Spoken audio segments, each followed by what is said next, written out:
Today is the feast day of the Canadian Martyrs, and I'm going to read about 3 saints, meditations.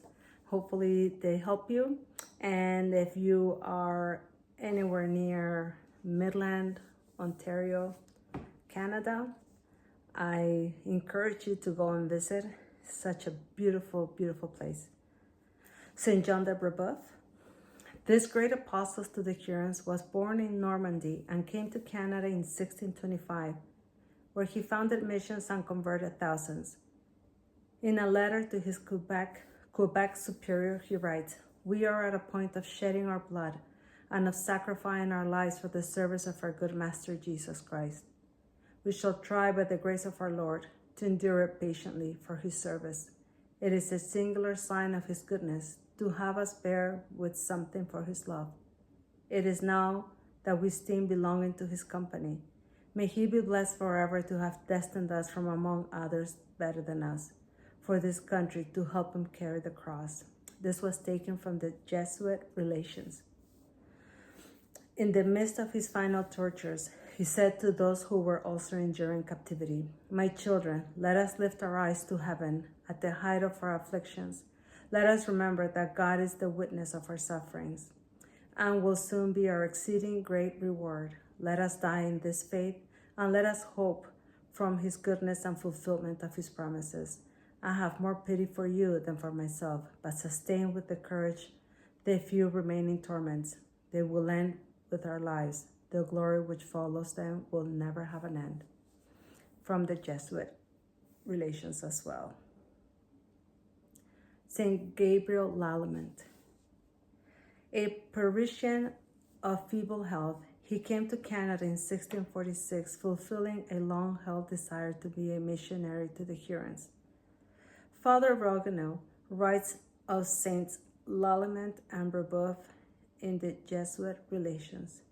As soon as they were taken captive, the Iroquois stripped them of their clothes and tore off some of their nails. When they reached St. Ignace, they were welcomed with a hailstorm of blows until there did not remain a single part of their bodies without pain. Then the 2 fathers were dragged into the center of the village and fastened to stakes. Now the tortures became deliberate and fiendish. They were burned with firebrands. Their flesh was pierced with sharp awls. Collars of red-hot hatchets were strung around their necks. Their flesh was ripped and torn away, and belts of burning pitch were fastened to their bodies.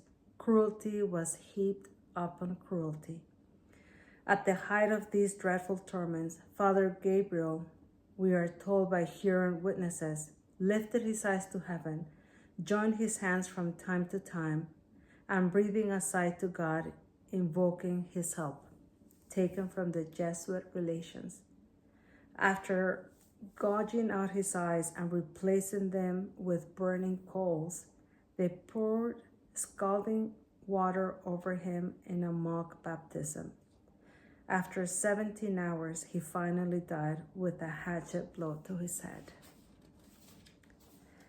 Saint Antoinne Daniel. Born in Normandy, he came to Canada in 1632.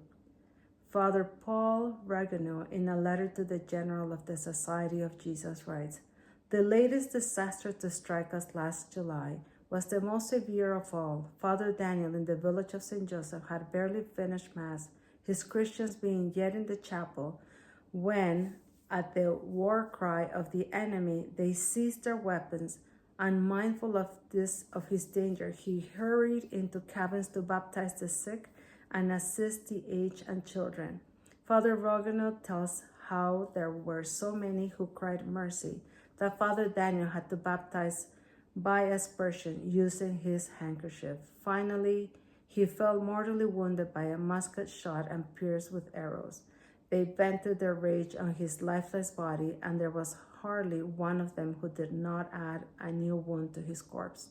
Then they flung his body into the flames." Father Rogueneau's letter to Rome.